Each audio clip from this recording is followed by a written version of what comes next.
Got to just pinch this, catch the ball on the turf at exactly the same time. Yeah, like that. Well, that was really good. Unapologetic. Gotta aim a little right. It's got a break there at the end. Oh yeah, we're doing this. We're gonna chip it off the green.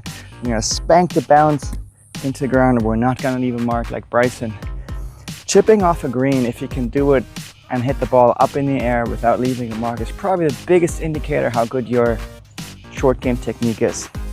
Let's hit a couple of shots first. I'm going to discuss what the difference is between Bryson's chip shot there and my form. Let's hit one more, just in case people don't believe me. Let's do a third one, just in case people don't believe me. I can chip it off the green safely. I bounce left. I don't see any divot.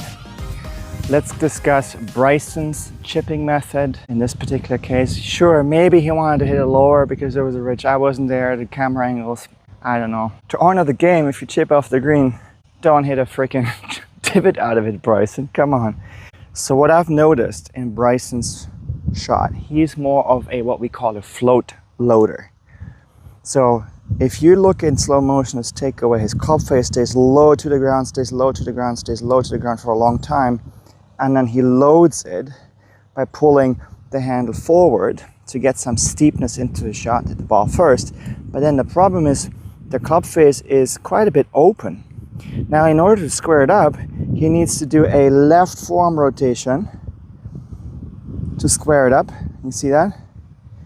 And then we can see in Bryson's finish a lot of time, he's got a heck load of form rotation. Like that's his pattern. All right, so now it's a wonderful pattern to hit the ball long ways, which he does, not just with his muscles, but also with D-loft in the club a lot. So he's low and shallow. Then he float loads by pulling on the handle, face is open. And then he uses a lot of form rotation to square up the face. Great to hit the ball low and penetrating. The problem is if you chip off the green, that leading edge gets into the ground. If you pull, this is a 10-degree bounce, if you pull the shaft more than 10 degrees forward, the bounce is gone and the club will dig. I'm not going to dig it in here. I don't want to kick out his club. But if you kick it, but if you slam it into the ground, but if you, I'll show you from here. If you slam into ground here with the leading edge forward, now my way is a little bit different. I energize the club differently in short game. I do not allow the handle to move much right and left. So I'm finding more energy by loading the club more abruptly vertically. So my difference would be the club elevates out of the ground quicker, and I'm using a lacrosse in plane acceleration, some might say angular velocity, to energize the club.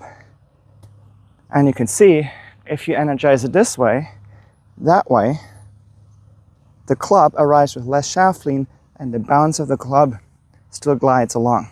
Instead of doing this both down grain here, I'll show you here. So here's my bouncy one and there you go. As we actually, why not? There's nobody around. I'm going to refill the divot if there will be one. I'm going to go shallow, pull on the handle. Yeah, it's already coming. There's more stuff flying now. So let's do Bryson shallow, loady, rotationally. Coming out much lower. I mean, these are dry greens, right? I'm just too good. I just can't do it wrong. But let's do a better form. So we're going to go in here this way. We're going to energize the club that way.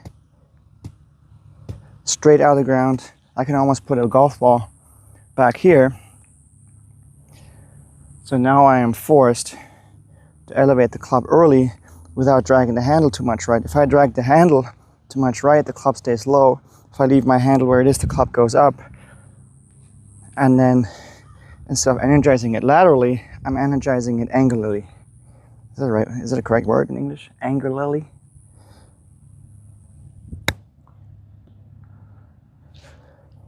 Yeah, I can smash this club down into the ground as hard as I want Nothing.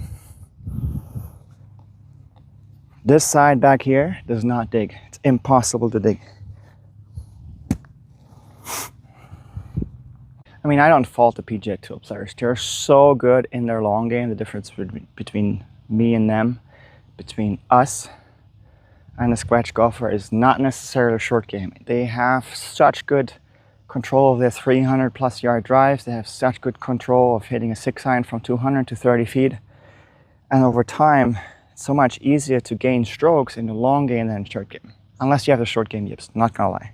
So what I'm saying is, PGA Tour player who is more likely than not a shallow float loader, because that's the movement pattern they're used to for a long game, has a hard time taking some cylinders off in their high-end motor and learning a different mode that makes the ball come off inefficiently with bounce and glide and spin, because they're just trained to always smash the ball. Handle stays energy this way, and you can smash the club face down into the ground every single time. You can really feel and hear, please. I'm spanking this club down. So now what we're gonna do, we're gonna make an extreme. We're gonna load it angularly, fire it up this way, and leave the club in the ground. Really see, we don't have to avoid the ground in this method.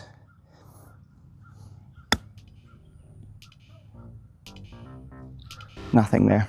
Still no divot. How do I come up with these ways? A couple years ago, K-Motion, the 3D system, came up with a list of hook factors and slice factors, and a list of steep factors and shallow factors. And we golf coaches were encouraged just to balance it. If you have 5 factors for hook, give the person 5 factors of slice, or take some stuff off on one side and add some on the other, just to have equal amounts of mistakes. I mean, Jim Furyk has 16 mistakes in his golf swing, and 8 count for hooks, and 8 count for slice, and 8 count for steep, and 8 count for shallow, and he's nicely balanced. I thought to myself, well, if there's steeps and shallows and hooks and hooks and slice factors, there should also be fastball factors and slow ball factors. And the slow ball factor is clearly to deliver less shaft movement. So therefore, I cannot laterally accelerate my handle too much forward, and then close it with form rotation. That would take my low bridge into 52, and this is how I hit my full swing 100 yards. But in short game, fastball factors are no-nos. Fastball factors create divot. Fastball factors create tentative chip shot motion. If you can sprinkle in more and more slow ball factors, such as a slow radius and angular acceleration rather than lateral acceleration, you can be as violent as you want to be with your hands. Hit that one a little bit thin, but still okay. We're going up. You can be as violent as you want to be, spank the club into the ground without fearing it's coming off with a divot and too fast. Perfect. Oh, what a bounce. Greens have been air-fried. 1, 2, 3, 4, 5, 9 shots. 9 times no divot. Still a member of this club, thank God. Don't want to report to the GM.